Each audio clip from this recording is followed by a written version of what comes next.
We've got many cases now of women, and I don't know why over the festive season there were so many more. I think it's because of this Women for Change and Chris Brown that some people ended up started researching and the police cases were coming out. There are more and more women going around killing men. And for some weird reason, the stories that come out are police officers, female police officers gunning down their partners. The most famous story we normally reference is Flabber's partner. That was deep. Again, intimate partner. Yeah. Not obsessive, crazy, deranged. We just say intimate partner, which means this person was meant to be someone that loves you. Right. Now, that's 50% that were murdered. Yes. We're not talking about the rest who have been abused. The rest who have been stalked, who have been mentally strained in some way. Some who maybe, if we were to dig deeper, maybe there are women who are taking their lives because of romantic relationships, heartbreak, and the pain that women inflict on men, where men might be taking their lives, where men might say, the reason I beat her up, the reason I killed her was because I felt she was abusing me and I was defending myself. And this is someone you're meant to love. Right? We live in a sick world, Pinwell. It's a sick world now. No, it is a sick world. But we can't say that love is the problem. What's the problem? We can't put, before you met that person, put healthy love as the issue. If you weren't in love with that person, they wouldn't have killed you. No, but that is true. We can't deny that. The stranger is safer than the person you're in love with. It's the same way we beef with each other as baby mamas and baby daddies. Like, if we didn't have a child, we'd be fine.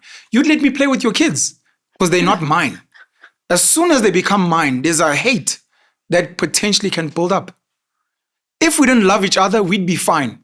I wouldn't kill you.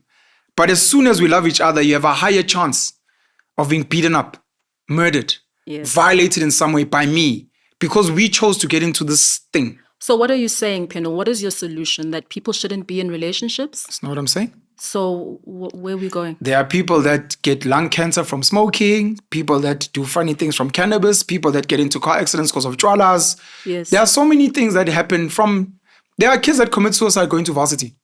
People that get hit by a bus going to work to go serve the community. So must they not work because they might get hit by a bus? No. It's That's just why I'm saying asking you. There's a deep danger. We spoke about opium and all these drugs. Yeah.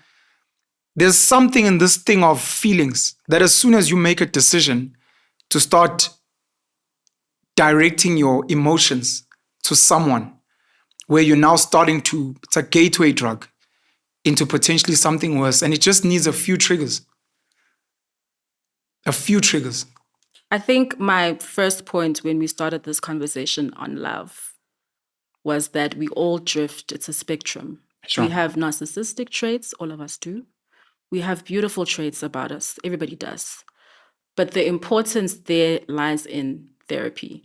And the fact that people don't go to figure out their attachment styles, to figure out their traumas, because a lot of the time, I think we blame what we see as the external factor is love, relationships. But relationships exist between people. People who have psychological issues, people who have traumas, people who have unhealthy attachment styles because of things that happened in their past. And the more we don't want to dig into those things, the more we're going to see issues with people murdering each other. It's just the way it is. And people don't go to therapy. They don't know themselves. They don't even know what their temperament is. They don't know what their disposition is. All of those things are important as a person. You need to know yourself. And when you know yourself, you need to make sure that you are in a relationship with somebody who knows themselves as well. And if that person doesn't know themselves, then it's your prerogative to say, I'm not getting into a relationship with somebody who doesn't understand themselves and is not wanting to make the necessary efforts to get there. So we can blame love, can blame all of these things, but that's just the tip of the iceberg. There's so much going on underneath. Who do you think has hurt children more? Their mothers who claim to love them or strange women in the streets? By strange women in the streets, what do you mean? Neighbors, school teachers, it's random women versus your mom that's meant to love you. Well, the person who do you think has scarred children more? The person who is in the closest proximity to you will hurt you. That's true. Will hurt you. Yes. You chose to use the word will. Yes, people hurt each other Not all the that time. there's a chance with No, attachment. there's no, it's not about a chance. People hurt each other all the time at different levels, different degrees. As long as you are in close proximity with someone, things are going to happen. Even in friendships, this is the thing. People hurt each other intentionally sometimes unintentionally. Because again, we don't know each other that well. I might say something to you that triggers you. And it triggers you because of something that happened in your past, a memory. But the thing itself may not be a trigger. It's just your personal experiences that inform whether it's a trigger for you or not. On that close proximity, do you think women have hurt children more than men?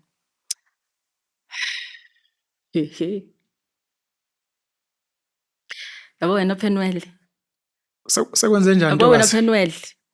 Khululeka, this is a safe space. It's not a safe space because now you're trying to push me to say certain things. But what I will say is men, this is such a horrible generalization, but the primary caregiver is usually the mother. Correct. And because you spend more time with your mother, a lot of things can happen in the relationship between you and your mother versus you and your father, who may not be as present. So by hurt, I want you to clarify. Do you mean emotional? Do you mean, what is it? Where are you trying to go? All the above. With this. Emotional, psychological, physical. Yes, some people do hurt their children physically. It does happen. And if we're going to look at it from, again, a close proximity perspective, if the child is spending more time with their mother, more things are likely to happen in that relationship versus with their father. It doesn't mean that their father is a better person. It just means that they're not in close proximity for ish to actually happen. I read research at some point where it says, I think mothers 4 times more likely to kill their children than fathers. What? 4 times more likely. Why? But it could speak to this close proximity thing. I just found it interesting because it was at a time where there was all this men are trash and what. And it's like you wonder who pushes the propaganda, because if women are going to keep saying men are hurting us and there's a chance that women are harming children more, no one is saying keep children away from women because women are hurting children. And it's just interesting how propaganda moves.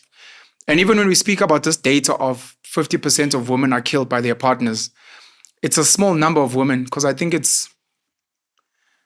I can get the data, but let's say 4,000 women are killed in South Africa every year, and 2,000 of them are killed by their intimate partners. Yeah. And let's assume every intimate partner is unique. That's 2,000 men out of about 30 million men. So you can't take those 2,000 men who killed and then be like, men. That's wrong, because we don't do it the other way around as well. I agree with you. Yeah. On that point. I think we don't really look at what men go through enough. And I think men are hyper demonized. I think it's just the Black way men in particular. Black men in particular. There's a hyper demonization of the Black man. Got one more question for you, but one just came up now. Why do you think single moms are failing to raise? No, let me spin this question another way.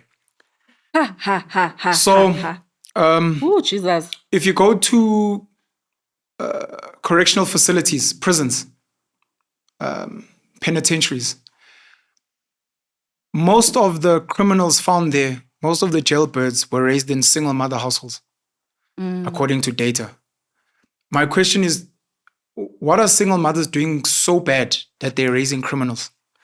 Because we're tired of hearing they are criminals because their fathers weren't present. And into those same people complain about toxic masculinity. Well, there was no masculinity. He left. So you can't blame him for not being there. You were there raising the child. So what are those single mothers doing so wrong? The conversation is so nuanced. That they're breeding criminals. Pinwell, this conversation is too big for you to limit it to it is because women. I don't think that's a fair assessment of the world that we live in. There are various factors that make people want to commit crimes. And you can have the best mother in the world, but if you are living in an informal settlement and there's no money coming in and you feel like that is the only way out, your mother can tell you not to do it, please don't do it. These are the consequences. But in a world that glorifies material possession, and also in a world where we need to eat, these things happen. So to minimize it to women, it's no, the conversation is too big. Why do you think they then minimize it to men being absent, if you're saying it's other factors?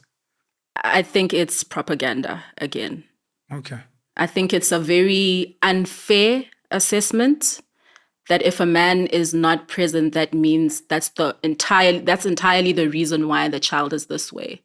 And I think in families that are single parent headed, you'll find that there's an older brother, an uncle, a grandfather. There's always a male figure that is present. So I don't think it's fair to shift the blame completely onto the fact that, oh, absent fathers. I'm not saying that it doesn't have an impact. Definitely does. But that can't be the entire reason why men are in jail. It's inaccurate. I think people need to also look at the world that we live in and be honest about what's really going on.